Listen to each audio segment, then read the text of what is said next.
All right, and we're live. SK and Mr. Deadman, me. We're gonna be reviewing Frailty. All right, Oh my SK. God.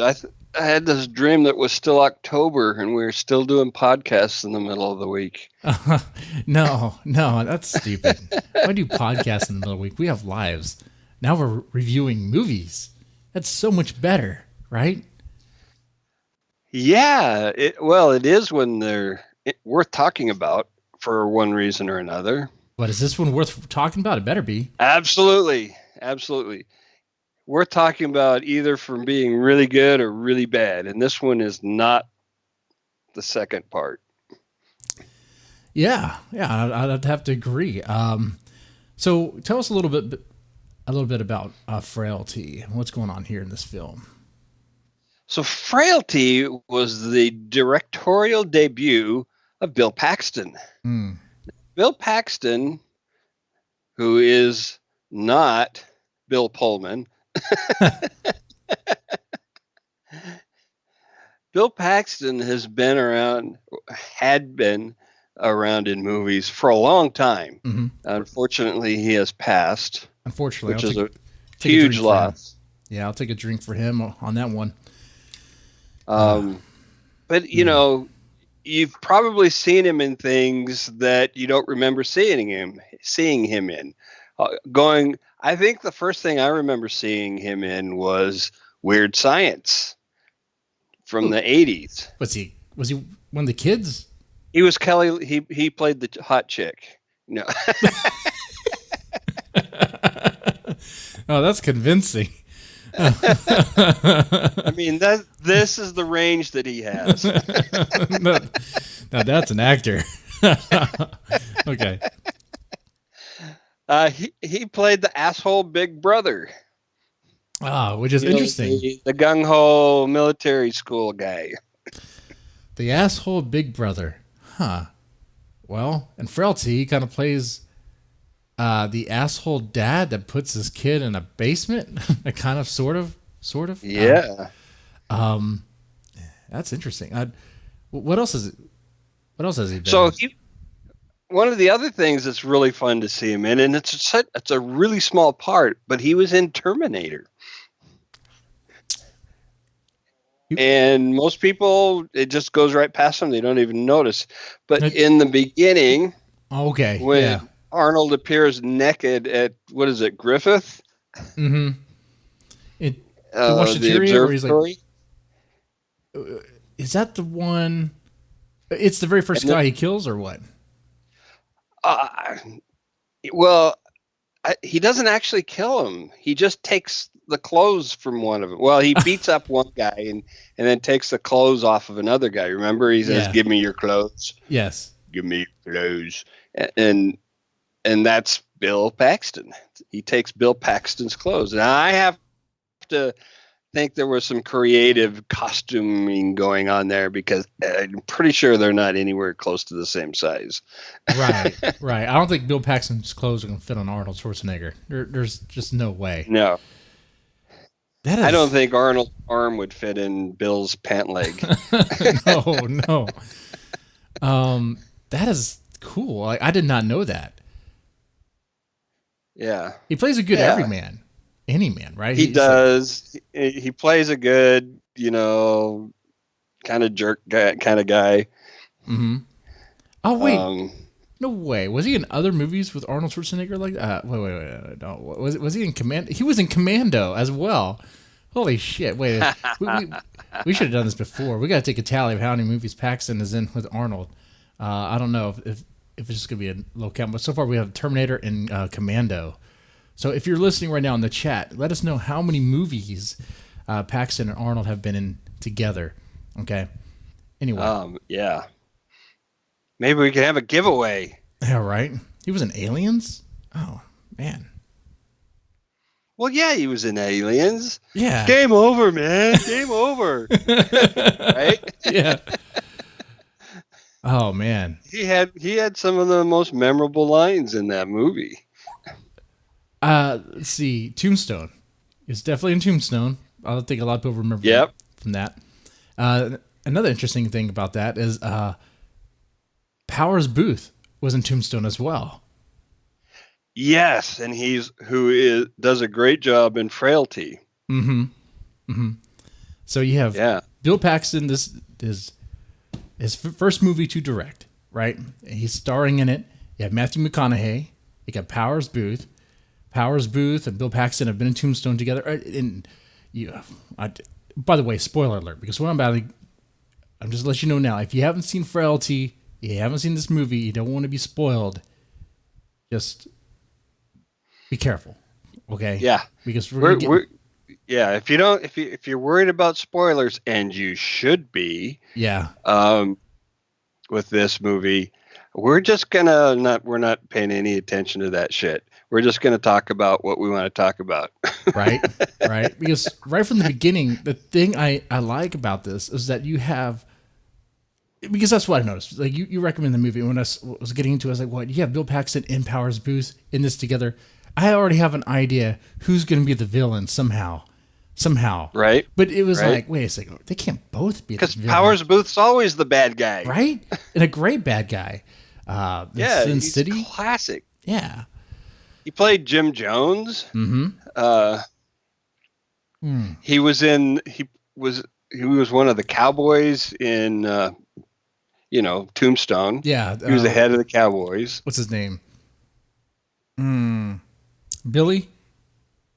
Curly Bill. Yeah, Curly Bill.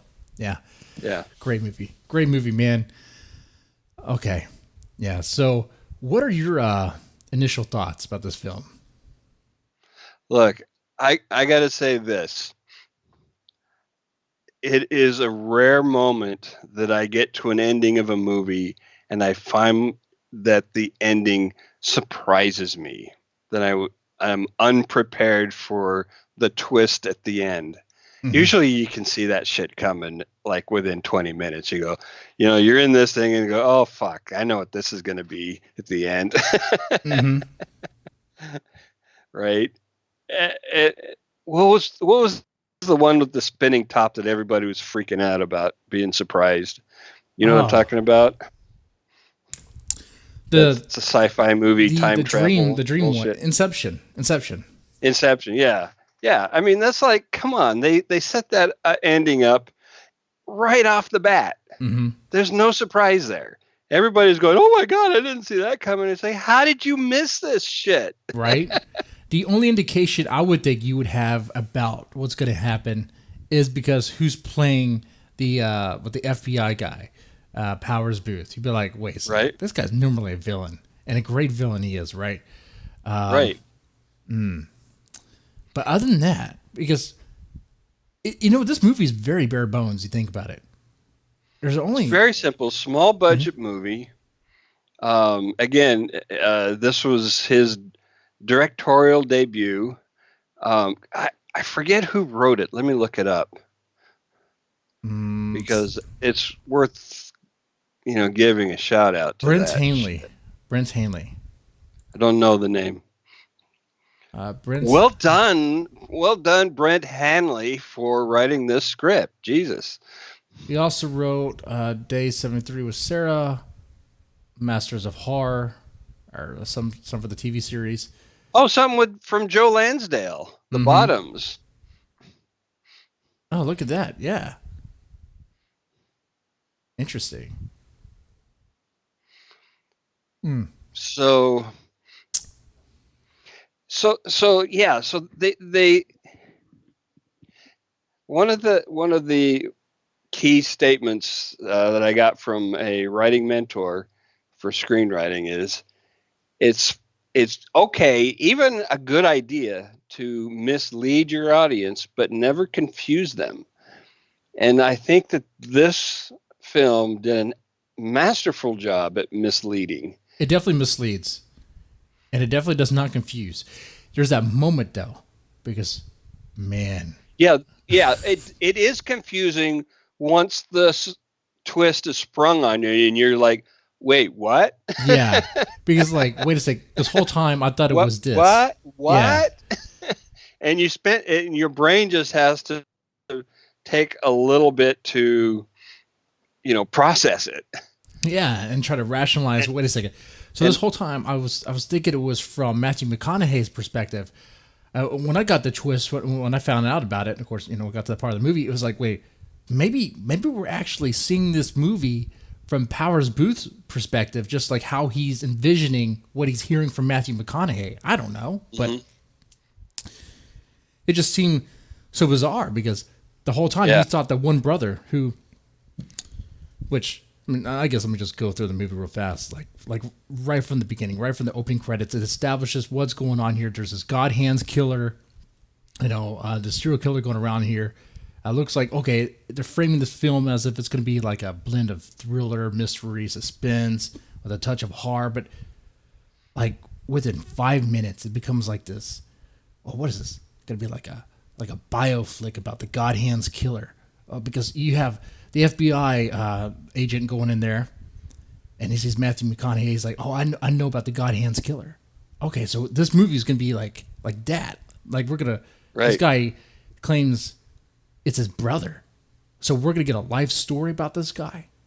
Is that what's gonna happen? Because that's what it seems like. Because all of a sudden it takes us to. That's what happens, right? He starts telling the story, and this is not a fast-paced movie. It's not by fast, any means, but it's not boring.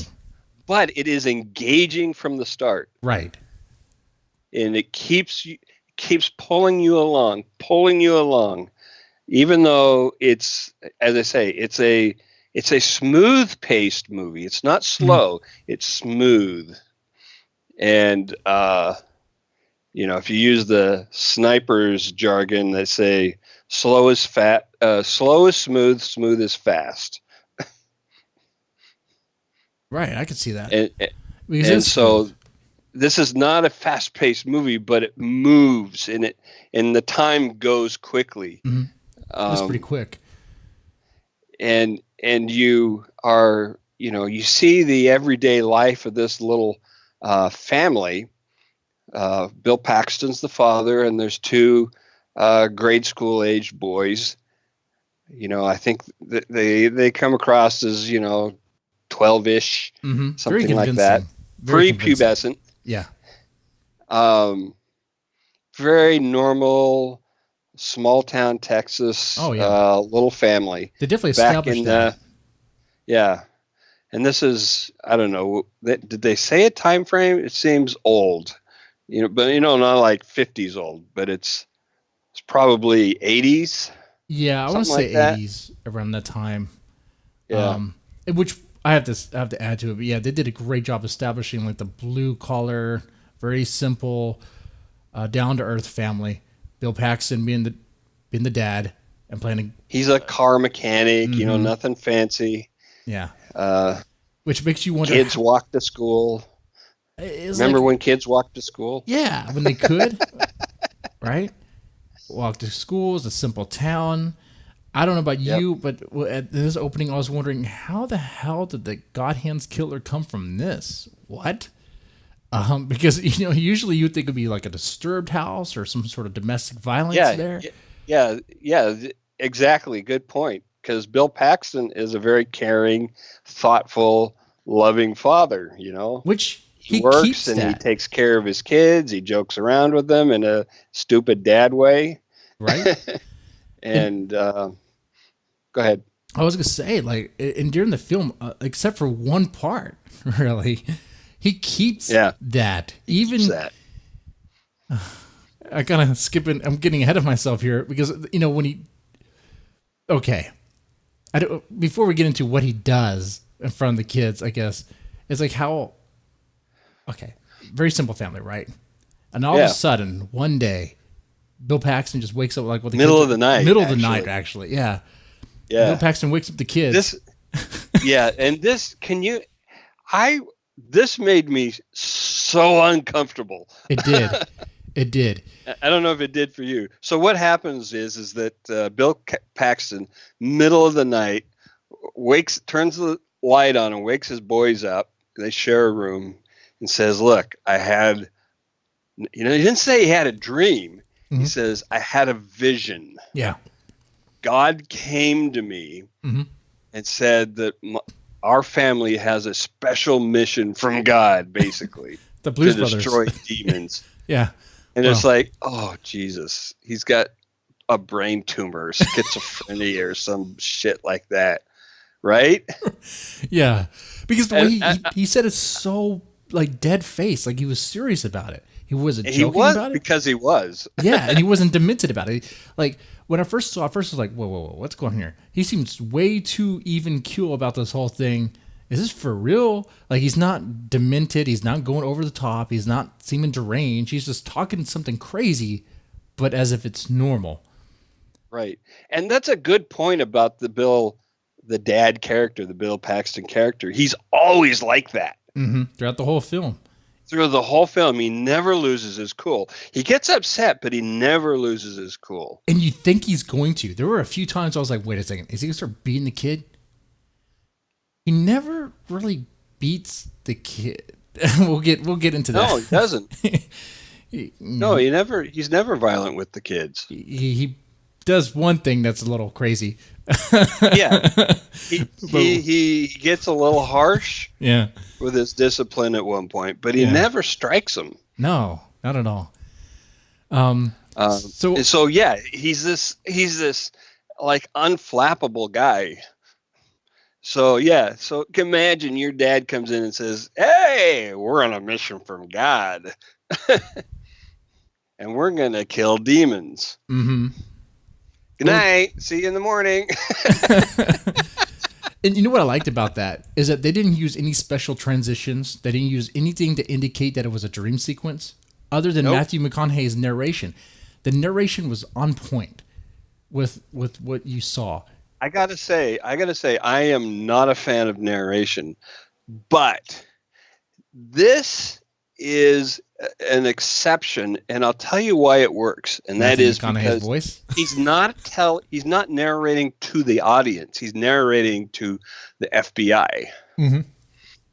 And that's why you can pull it off. Yeah. But most of the time, almost any time I if I start watching a movie and I hear a narrator, I'm out of there. What about Forrest Gump? Well, I saw it in the theater, so I didn't leave. But again, guess what? He's not talking to the audience. Right. He's talking to the person on the bench. He doesn't want to hear all the it different people on the bench. He's just blathering on and on, right? Right. So that kind of thing. You have something like, what was it, Empire Records or some shit like that, where you have, the narrator is talking to the fucking audience, and that is a sign of a weak story. Right. It's like, I don't want that. I don't want exposition. And that's what's cool about this movie. There's really no real exposition. The only exposition you get is in the beginning credits. Like that's, as far as you understand about the God Hands Killer, that's it. It's from the opening credits, yeah. That's why, like, beginning to end, from beginning to end, I honestly don't know what they could cut from this film to make it even tighter. It's a pretty tight film. It's really tight. And to back up your point about the exposition, it's very rarely do you see people just sitting around talking. The narrator is talking over the action. He's explaining the action that you're seeing. So he's augmenting the visual. He's not replacing the visual. Mm-hmm. That's another reason why it works. Yeah, that's right. So then, the next day, the oldest boy, who is the one that's Matthew McConaughey is narrating for, he says, everything was cool the next morning. I thought it was all forgotten. It was just a bad dream. Mm-hmm. And then he gets dropped off at school, and the dad goes, yeah, well, we'll talk about this demon killing shit some more when you get home. And he's like, oh, fuck. Right? Not with those words, but he's like, shit, it's not just a dream. And that's what I liked about this film, because you were in on it. Like, you thought it was just a dream too. It's like, this has to be just a dream, because it's like the next morning everything was cool. Well, you don't know if it's a dream, but you sure as hell are hoping it is. Yeah, yeah. It's like, God, no, please, you don't want your dad to be doing this shit. You just want, and this is the thing about kids, you just want to be normal, right? Yeah. Whatever normal is in your community, Well, that's what you want. normal's definitely not killing demons. I mean, No. demon slaying. What is that? And I like how the dad is brainstorming what this vision means. He's like, God's going to show us 3 weapons. I got to figure out what these 3 weapons are. We got to get a list of people. Right. And then he comes home and he goes, God showed me the first weapon. It's a fucking lead pipe. And you're going, oh, Jesus God. Oh, fuck. no. He's just lost it. You get the gloves? The gloves? The gloves came with the axe. Oh, yeah, that's right. That's right. The gloves so that way you could touch the demons. So oh, you're going, oh, Jesus, he is so sick. Yeah. And I mean, he's ill. He needs help. I don't know what's going on, but holy Christ. And this guy he's just lost it, You're 100% convinced that this guy is just gone around the bend. Mm-hmm. And he makes it so believable too. Like you're part of the ride. Like, oh my God, is this guy kidding? He's not kidding. He's fully invested in this. Yeah. If they framed it in a different way, it would have been a comedy, kind of, sort of. Yeah, absolutely. And I have no doubt that if you took some of the outtakes and cut those together, you would have a comedy movie. Right? Oh, man. It's just his face, the way he did it. Bill Paxton, man. We lost him. We lost the talent, man. We lost the talent. Huge talent. Man. And, okay. Where to now? Okay, so when they get the first victim, when they get the first demon, which, by the way, let me throw up an image on the screen here to show how good the acting is with these kids. And these kids, I think this was their first role. I think one of them actually was in a few other things, but all right, this image I have on the screen now, you see the 2 boys, all right?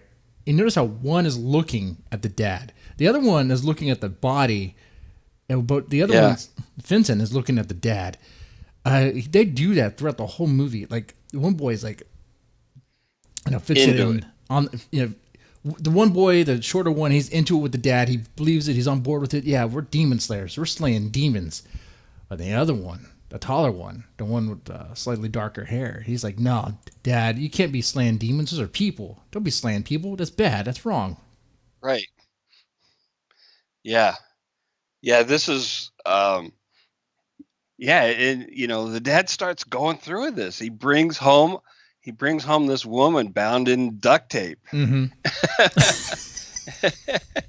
And they're like, oh shit, this crazy has just gone way too far. Right? Way too far. Way too like, hold the phone, back the bus up. Mm-hmm. Mm-hmm.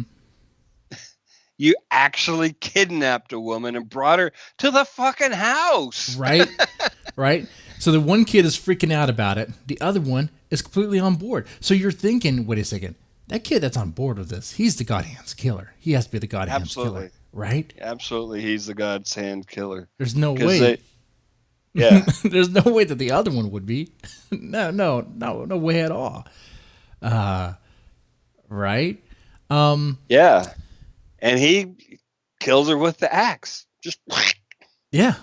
And then they bury her in the rose garden. Mm-hmm.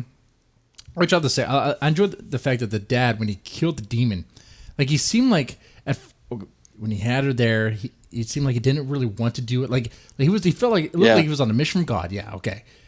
He believed in it, but there was still that moment where he's like, "I'm actually gonna be doing this." Right. Yeah. He didn't just dive right in, for sure. Yeah. One of the key moments is he takes off his work gloves, his Mhm. protective, you know, angel given work gloves, Yes. and he puts his hand on the woman's arm, and they both start kind of shaking, like spasms and stuff like that. Right. And, you know, and, and he goes, "Did you see it?" He says to the boys, "Did you see that?" And the one's nodding, the other's shaking his head, like, still bullshit. It's convincing though. It's very theatrical. If I was in that situation, I would probably be the younger boy. I don't know. He was very convincing. Oh my Right? god. He's like Alex Jones. He's like, oh shit, man. He's really into it. Well, up to a certain age, you tend to believe unless you've been, really had good reason not to. You tend to believe your parents. Right. You, Right. you're supposed to trust them. Mm-hmm. And so what happens? I mean, first off, there's a progression with this. It's like it's it's like a joke almost. It's written in a progression. It starts off with the Yeah. blonde girl, then it goes to what the fat guy, the fat older guy in the car. Is that right? They're at a grocery store or something. They kind of jump him from a van. Yeah. He gets a van. He gets a fucking van. Yeah. They're just Yeah. gonna An jump old people. Ford van or something. Yeah, yeah. They just jump out and grab him. It's like, aren't we gonna get caught? No, don't worry. God's gonna blind them. Yeah. Yeah. Oh, that's an excellent point. Yeah. God Yeah. will protect us Yeah. so nobody sees. Which And is they're in the middle of a hardware parking lot, yes, broad daylight. broad daylight. Yes. Uh huh. And, oh, Jesus. You're just like, no, really, Dad? Another one of those Really? times where you are like, yeah, this kid might be the smart one. The dad is Right. deranged, and this little boy is fucked up too. Ah, man. Yeah, the little boy's just tagging along with Dad. The little boy even comes up with his own kill list. Yeah. Right? Which that's a good point because it's like that's when the dad's like, wait a second, son, these aren't demons. These are just bullies you don't like. We're just killing demons. Right. We're not killing people. It's like, what now? Yeah. What? It's, but I like how those things happen early on in the film, and it's one of those moments where it's like, wait, when you first see it, it convinces you that the little boy is the goddamn killer. Like that has to be because he's coming up with his own little kill list in the beginning. What's going on with this? Just throwing that out there while we continue on because it all means something. It all means something, right? Yeah. Yeah. And that's one of the great aspects of a really good film. And this has it is, you know, you got to pay attention to shit Mm-hmm. because everything means something. Nothing is in this movie by chance. Right. Nothing goes to waste. know- All the clues Hmm. are presented to you, but you don't know that they're the clues at first. That's true. And that's one of the great things about it. It's one of those movies that when the ending is revealed to you, you're going, wait. Mm-hmm. And you gotta like spend like a couple of minutes replaying the whole fucking movie in your head, and figuring out how this all came together. Right. Right. And I like how they do that, the little subtle clues and hints. And you're right, there's not a dull moment. Like every scene has substance, has importance to it. Even the dialogue between Matthew McConaughey and I said Max Booth. Powers Booth. Orange Booth. Yeah. Is important. Even the dialogue with the kids, it's great. I mean, there's a part which I think we're getting to where so Fenton, he looks like the older boy. I'm guessing he's supposed to be the older boy. It's narrated as if he's the older boy, but I'm still a little confused. But anyway, he's very resistant against his dad, right? He's not on board with what's going on. And I swear, the conflict between him and the father, there are times where I'm thinking, okay, is this going to be the moment where Bill Paxton's character breaks and he beats the boy, because I'm expecting that to happen, right? Right. He never does. There's a, he'll be like, you don't believe me. You gotta see it. Your brother sees it. How come you don't see it? You gotta see it. You gotta have faith. Right. And then he says, the angel said that you're a demon. Mm-hmm. And I don't want to believe it. Yes. He doesn't want to kill him. So what does he do? He has him dig a hole. A cellar. A cellar. You're right. He has to dig a cellar. A cellar for the work shed, the shed that they've been using for their, their kill room. Mm-hmm. And now he wants to have a cellar for the shed and do the killing in the cellar. Yeah, smart move. We gotta not a bad move. Yeah, he might. All that blood's gonna leave stains on the boards in the shed. Yeah, you gotta make a hole there. Of course, he doesn't know what's going on with it at first. He's just like, just dig a hole. What do I have to dig a hole? Just do it, son. And man, he's committed. He's like, what? Dig a hole until what? You find the Lord or something? Right. He's like, I'm never gonna find the Lord. I don't like God. Fuck God. And he's just digging. Yeah, he's a very rebellious young man.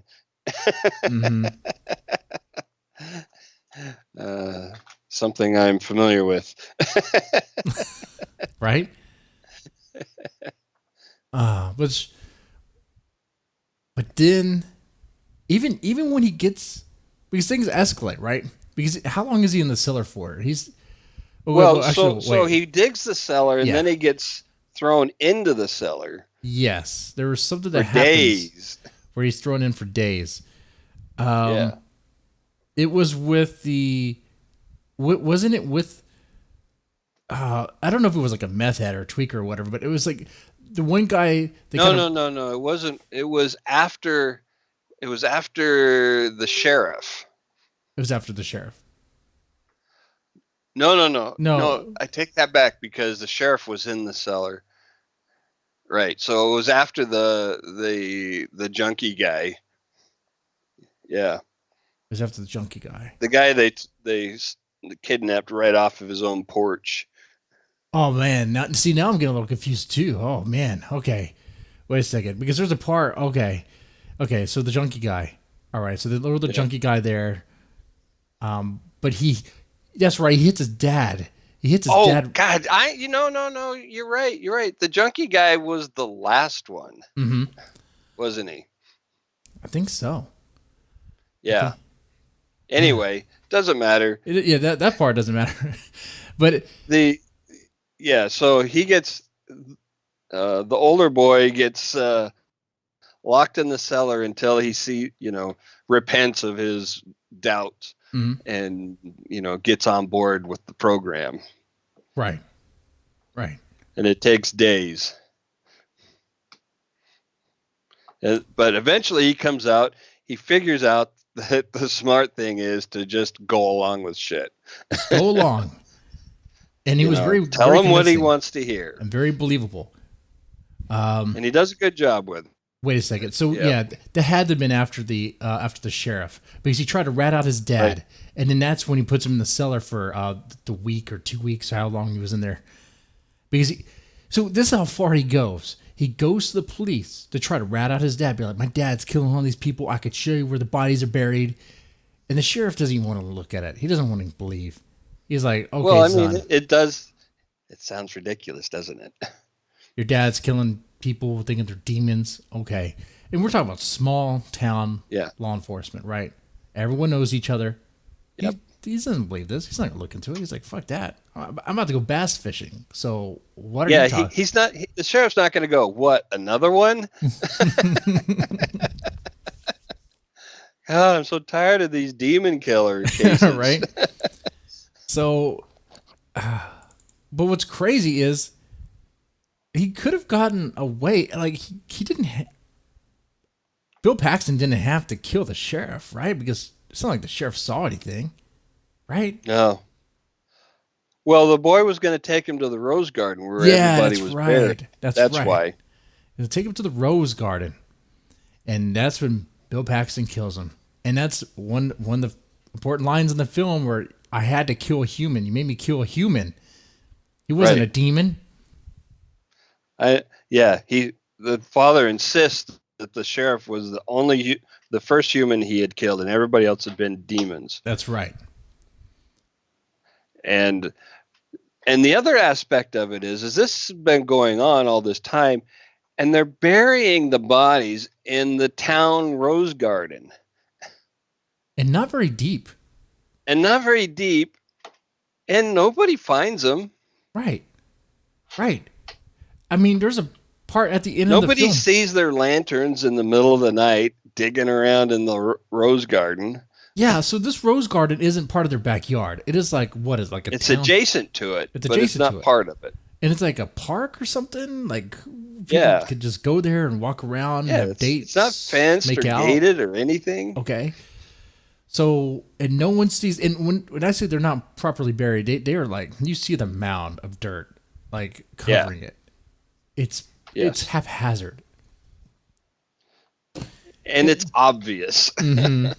It's like when towards the end when the FBI agent is brought out over there by Matthew McConaughey, like he sees it instantly. You see the mounds. You're like, okay, yeah, these are bodies.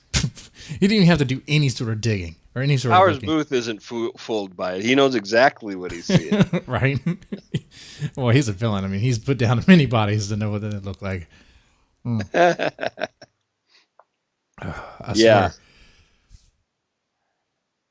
So in the story, Matthew McConaughey and Powers Booth get in a car and they are driving to the rose garden because he wants to see this rose garden. Mm-hmm. Powers Booth does. He says, because Matthew McConaughey says, I can show you where all these bodies are buried from the God's Hand Killer. It's like, okay, let's go. All right, let's go. Yeah. Because there's nothing better for a serial killer investigation than grave sites. Yeah, grave sites could be a great source of evidence right there. Okay, great. Yep. And this guy claims to be his brother. Okay, and he's telling the story. Of course, it's like weird. It's like, why are you just doing this all now? Like, it seems very convincing. You go along with it. Of course, like I said, you see Powers Booth there, so you're like, well, wait, there's something a little off here, right? There has to be. But it's... Yeah. Matthew McConaughey, in this film, I feel like he's not playing Matthew McConaughey. Like, it seems... It's one of the few times he does a great job with this character. Very understated. Yes. Like, when I say... when I think Matthew... There's none of that charismatic Matthew in this character. Except at the very end, at the very, very end. Yes, the very last scene. Yeah, that's literally the last scene of the movie. That's when you see the slick back hair, greasy, like charismatic Matthew McConaughey, where he can get away with murder. Oh man, I mean we're getting to the end here, and I've been trying to avoid it, tiptoe around it, because that's the massive spoiler, But it's like, we're getting right this here. has all been just this. Well, except for one thing, except for what happens to the dad. Yeah. Okay. Because that is essential. Because you'd be going along going, well, it's the dad, right? Mm-hmm. Well, except that in the beginning he said it was his brother, and then you're like, so, but where's the dad? Mm-hmm. Where is the dad? Where's the dad? He kills the dad. The dad is dead. So you're like, okay, he kills the dad because after he gets out of the cellar, he convinces his dad with his acting that he's all about Jesus now. About demon hunting. Which, by the way, I gotta say something. I didn't really know this family was very invested into like Christ or church life or anything. There's no hint about that other than this demon slaying thing. No. That's why it's so bizarre. Yeah. you see that after the visions start, you do see the dad reading The Bible thing. religious Yeah. books and the Bible and stuff, but not he never goes to a church. Yeah. He doesn't talk to other people. Mhm. Um, you know, he's just doing this on his own. He's not involving anybody else. He's not trying to contact anybody else. He does say that there are other demon hunters out there, Yeah. but they don't like have meetings or shit like that. Oh, I'd hope not. That'd be kind of weird. Demon Hunter Anonymous. I don't know how that works. But yeah, but setting aside that he's devoted on this mission, and he believes that his son is now devoted. Coming out of the cellar, they get that tweaker dude, which that was shady. I was like, wait, is this guy gonna get them? What's going on here? That was Yeah, it was touch and go. Mm-hmm. And Fenton kind of almost messes it up.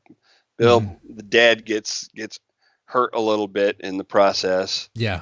But even still, they're in a fucking suburban neighborhood in this guy's garage. The wife's inside. Right. They thump this guy with a tire iron and drag him out into the street and into the van in the evening. Nobody hears anything. Nobody sees anything. Nobody does anything. Mm-hmm. Mm-hmm. Which we're gonna get into something later on with Powers Booth. I'll just throw that hint out there. And then they get to the cellar. Bring the guy into the cellar. Whatever. They're gonna finish him. And that's when Dad makes the fatal mistake of trusting his son. Trusting his son and trying to, whether he trusts him or not, he thinks he can convert him by making him a co-conspirator, by making him killing him. Yeah. He hands this boy the axe and says, "It's your turn." Mm-hmm. And that's how he's gonna, make sure he's on board. And then Fenton turns the tables. Yeah. Yeah. He plows the axe. What is it? He plows the axe into his dad's chest, and then they finish him off. Of course, the brothers are like freaking out. "I was dad. Right. You don't really see too much after that. It kind of brushed over. Except that little Adam takes the axe out of Dad's chest and kills the demon. Yeah. Yeah. So little Adam is the demon killer then. Right. And now you're going, well, that's how he became God's hand killer. Yeah. So Fenton's a good boy, right? Right. Fenton's a good boy. Adam's the God's hands killer. Everything's making sense. Which at this point, I'll throw some images here. One thing I noticed just now, really, I'm throwing an image here of Matthew McConaughey. He's wearing this tan jacket. Okay, just kind of see how his hair is. It's down and kind of wet, whatever. Let me show you an image of the boys. One thing I noticed is kind of like just now. Really, the hair, the photos. The hair is down in his face, not really in his face, and the jacket's kind of tannish looking. That's a hint. That's intentional, right? That has to be intentional. Yeah. Because up until this point, you think Matthew McConaughey is telling the story from Fenton's perspective, but it's really his perspective about Fenton, I guess, kind of, sort of. I mean, you explain it to me, because I'm so confused about it. It's not confusing at all. It was a ruse. It was a ruse to get FBI agent Powers Booth to the Rose Garden. Because why? He's a demon. He's a demon. Because he was on the list. The list. And did anybody at the FBI headquarters see Matthew McConaughey? I Absolutely. mean, they saw him. But they there don't was remember. one agent in particular who was there working late, Mm-hmm. who looked right at him. Right. Uh, But yet and he plus doesn't. there was video, Yeah, there's the video. video cameras of the lobby. So he should have been just caught. Right.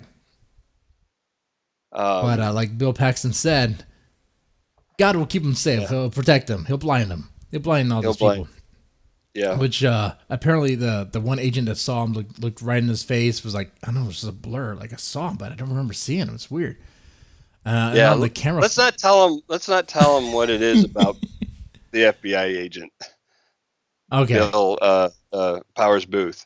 Mhm. We'll just say that Matthew McConaughey takes him to the Rose Garden, Yeah. Yeah, we could leave it there. Man. and then he disappears. Yes. So the next day, yeah, there's a hunt on for the missing agent, As you would and expect. yeah, And then, of course, you see Slick Back, Matthew McConaughey be like, all right, all right. What you fine gentlemen doing out here? right. Well, yeah, they, you know, the guy that did meet him but couldn't remember his face shows up in their small town, Mm-hmm. right? And he goes to the sheriff, and guess who the sheriff is? Oh, it's Matthew fucking McConaughey. Yep. Which it's like The two, demon hunter is the sheriff. right? Mm. And even still, you're going, yeah, this is still kind of weird, but Mm-hmm.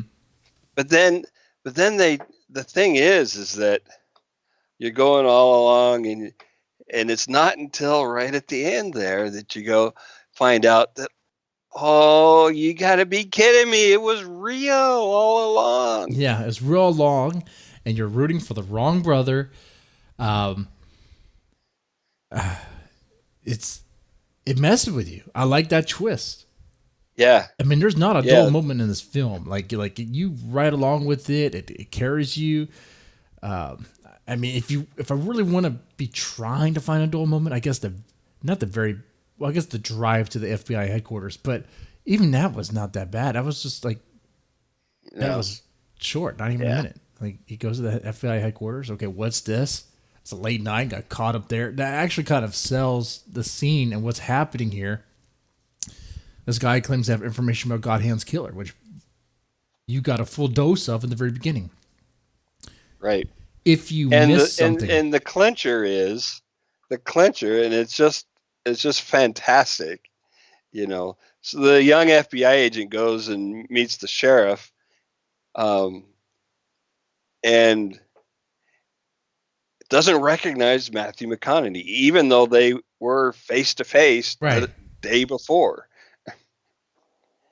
They're face and to he doesn't face, saw him. recognize him at all. Right? He's like, oh man, it's blurry. It's like I've seen him before, but it's just I can't place him. Yeah, And it's like, yeah. and what he says to him afterwards is like, oh, you're a good This guy. is what I'm getting at. Is Yeah. they go out, they're done talking. The FBI guy's going to leave, and they're out on the sidewalk in this dusty little town, and which is the same town he grew up in, by the way. Mm-hmm.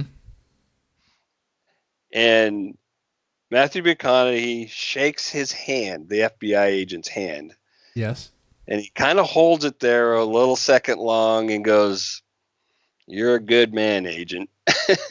So and so. Yeah. And you're like, oh shit. that just was hilarious to me. He could sense the demons too. Oh man. Shit. Yeah. And then you realize, up until that point, he hadn't touched anybody. He had been in that FBI office and in the car and all that shit up until the Rose Garden. He didn't touch anybody. Did you notice that? Yeah, you didn't. There wasn't any. No handshakes. No handshakes at all. Yeah. Yeah. until that one at the end. Mm-hmm. And then he goes, "You're a good man, Agent So and So." Yeah. Now, then again, there wasn't too many people that he crossed paths with. There was. No, but you go if you meet somebody in an office setting. Yeah, he didn't shake. It's common to shake hands, right? He didn't shake Power's hands. No, But then again, he wasn't going to shake his hand. I mean, Powers didn't really give him a chance. He did to it shake. on purpose. Yeah. Yeah. The FBI agent sure would. It would not have been atypical for somebody to walk in and go, "Hello, I'm Agent So and So," and extend a hand. Yeah, right? the FBI agent, I could see him extending the hand. The Powers Booth, his character, he probably wouldn't even offer to shake his hand because he was on defensive right from the beginning. Like, you're wasting my time. What the fuck is this? He's skeptical. Yeah. Because brought in at midnight. In the rain, in the middle of the night. For what? You claim to have information on this God Hands killer? Which, right. Unless you missed the beginning. And as he says, is nobody just walks in off the street and says, "I know who did it." Right. So he's not happy about it. He's not shaking his hand. But yeah, that's a good point. And not only does Matthew McConaughey, still doing the work, he found a wife who believes too. Yes, and she's the dispatch. Yeah, dispatcher for the sheriff. Mm-hmm. You see her in the very beginning, and you see her at the end. Yep. That seems to be something about good films. I don't know. It's like the beginning kind of ties into the end. I don't know. Absolutely. That is one of them, man.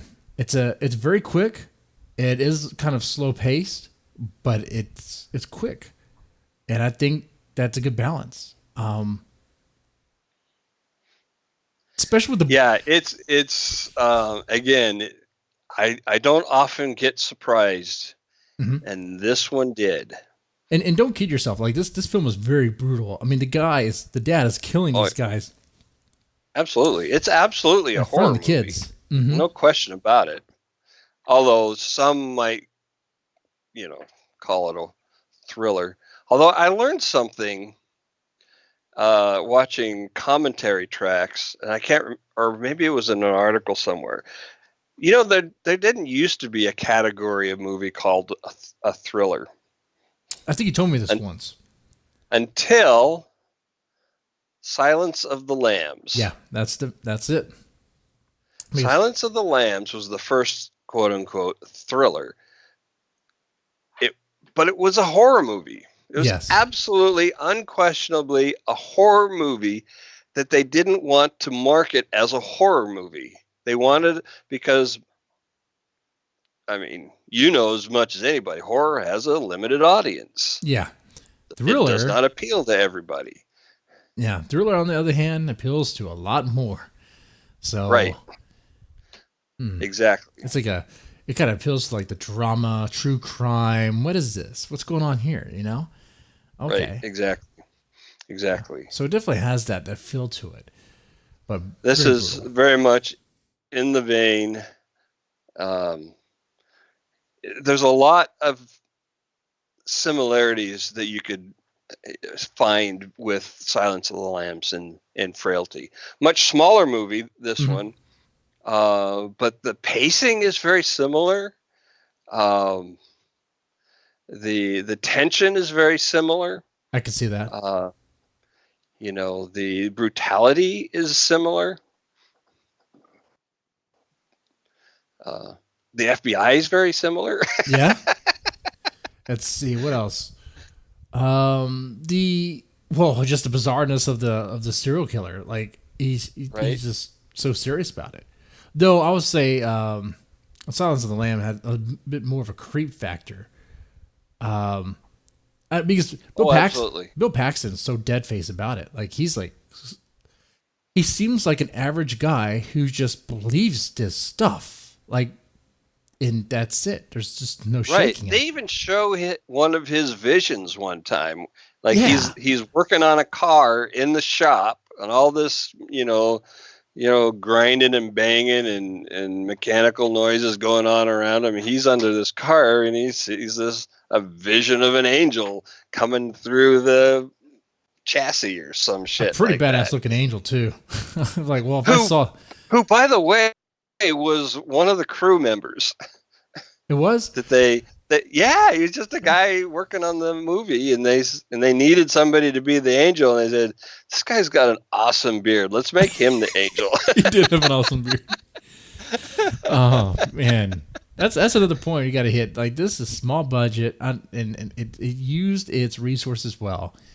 Yeah, great. Yeah, movie. you don't feel the size of the budget, but if when you've seen it a few times, you realize that the locations are very minimal, Mm-hmm. and not very many. I mean, Matthew McConaughey is probably pretty expensive, but yeah, Powers Booth ain't cheap either. No. So they spend a fair chunk on talent, mm-hmm. and it was well done. It was a good investment, without question. Like, I don't know if you could do this movie with any other actor. You would, especially if you're going to have like someone in the FBI agent's role, you would have to have someone who can carry a scene on his own, have that ominous, foreboding sense of like, is this guy good? Is he evil? What's going on here? I can think of somebody else who could have played that role well, and that would be Gary Oldman. Yeah, he can fucking do anything. He could do it. It could be Jack Nicholson because he's a little too creepy. It's a short list. Yeah, he can do creepy too. Yeah, absolutely.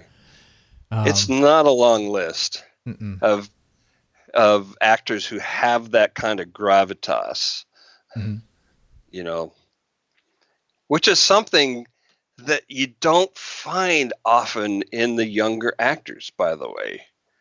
You don't have the young guys they're just fucking pretty faces anymore, and they don't have depth of character that they can bring onto the screen. Yeah, they don't have the experience. I don't know what's going on with that, but yeah, I feel you on that one. I do. I mean, it's like I was talking with Wes earlier about fucking oh Jesus! We were talking about Penguin. Yeah, Colin because Farrell. They are, for some reason, going to make Colin Farrell be the Penguin. How? Why? Well, yeah, but you remember he played Alexander. Yeah. Fucking Colin Farrell. He couldn't lead a bunch of alcoholics into a bar, much less an entire army. No, he couldn't at all. There's no way he could. Nobody's going to follow him anywhere. Okay, the only good Penguin I've ever seen in a Batman film, which is the only Penguin that's ever been in a Batman. Danny DeVito. Danny DeVito, which he could do it because Danny DeVito is one of the few talents that is willing to degrace himself, like willingly, it seems like. Oh my God! If you ever seen him in Always Sunny, he pretty much carries that show. He's like the best part of it. But yeah, like Colin Farrell is not going to do what Danny DeVito did, and he's not. I don't see him going unhinged and going totally deranged and investing into the role and dirtying himself up, and because Penguin is not very convincing as a character. He's really that good. He's just dark. There's not much to it. He's just dark, creepy, filthy. He lives in a sewer. He's just It's kind of like Batman in a way that he's an orphan. Say what you will about Penguin as a character, but Danny DeVito got down and dirty. Yeah, he did. He made it convincing. It was actually Danny DeVito as the Penguin that turned, because Batman. What was it? What did they call it? Batman Returns. Is that the name of the film? That was they had the one. Some shitty movies. Well, that one caused a problem for McDonald's because they were trying to do toys associated with the film, but then when they saw the film, it was like, wait, this is too dark for kids. We can't really merchandise this. Which apparently that was part of the reason why the other Batmans had a lighter tone and brighter lights. And no more Penguin because he's too fucked up. How McDonald's was surprised by this, considering who the director was. Well, the first one went well. Well, I mean, I guess they didn't really think about it. Yeah, yeah. I mean, come on. This guy does not do light and airy. No, not very well. Not very well. But I mean, Tim Tim Burton, come on. you know, he did some other stuff. He did Corpse Bride, right? That's marketable to kids. Kind of, sort of like Hot Topic. Yeah, but it's You know, it's like a different sort of kid, like a kid that might have some, I don't know. yeah. Tim Burton is not going to be a "you got mail" kind of director. Right. He's not gonna be a Happy Meal director. He'll be a No. sad meal, or whatever they have now. Whatever McDonald's. Oh yeah, they're doing all Burger the King. moves, I don't know. I don't even know if they're doing that stuff. I heard that. I feel like harming myself meal. Oh man. All right, so I think overall you would recommend Frailty to. I recommend Frailty at every opportunity. You do. I do. On the podcast. I'm very enthusiastic about this movie. Mm-hmm. Because it feels like a real story. It does. It doesn't. I'm so sick and tired of cartoon characters, literally and figuratively. And this movie kind of raised the bar, because that means, like, when we review other movies, especially that are horror related, we're gonna get some cartoon characters. Like if we review Evil Dead.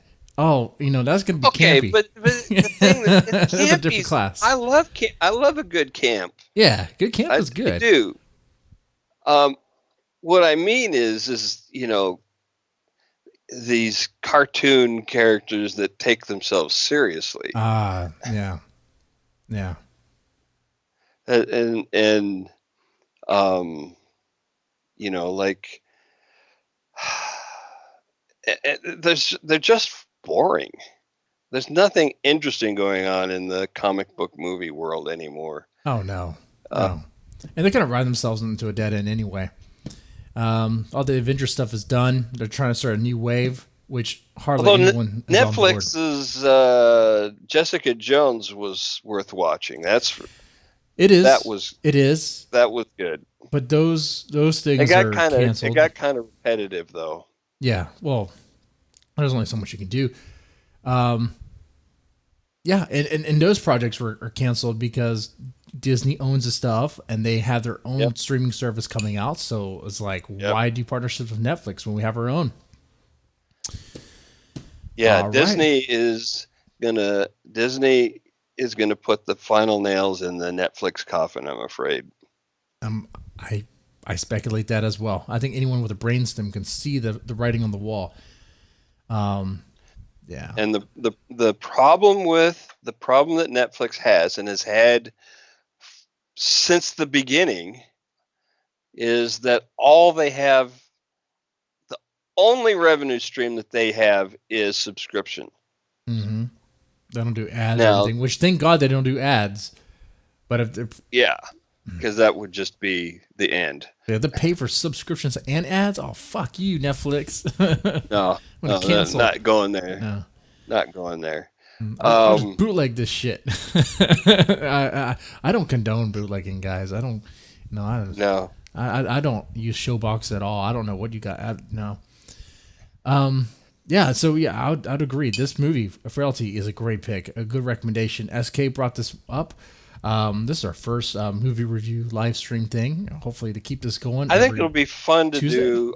Yeah, I really would like to do reviews from all over the historical spectrum. Go way back, go all the way back, and do some of the classics. Wait, how far back? Like and look at them back? Look at them. Huh? How far back? Like 19? I don't know. What was Nosferatu? Shit. So we're gonna do silent. Do you read Sanskrit? Okay. So we'll go far back. Nosferatu. I don't know if I can get through that movie. It's hard. You have to get through by scenes. That's how I've done it. I like the movie. I like the scenes in the movie. Yeah. I mean, when you see Nosferatu in the scene, especially the one where he's coming out from the coffin, he's like just popping up like that. It's like, oh shit, that looks cool. Because practical, I mean, the way they pulled that off. There's no question that movie set the bar and set the standard for a long time to come. And a lot of the techniques and the innovations have been copied and recopied and recopied and recopied to this very day. But it doesn't really hold up. It doesn't hold up. The character's cool looking. Absolutely. But yeah, I'm with you on that one. I'm kind of hesitant because it has an importance, but I do have to concede that it does. I was thinking more along the lines of some of the classic black and white horror like Frankenstein and Wolfman and Mummy. Let's do that. Dracula and that shit. Okay, well, we can there's some really wild French horror from the 70s and 80s that would be kind of wild to take a look at. With some nudity? Absolutely.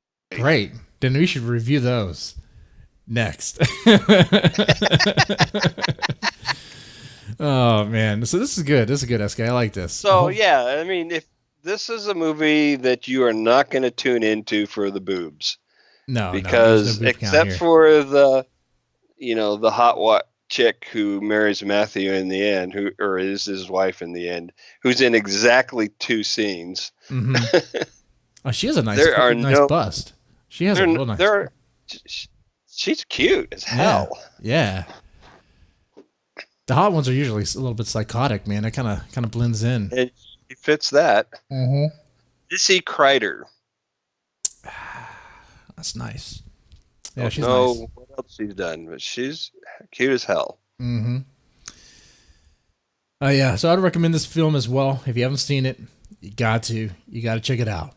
All right, you're not gonna regret it. It's great. But that's pretty much it, man. If y'all like this, let me know in the comment section down below. And if you have any recommendations, that's cool too. Y'all take it easy. Absolutely.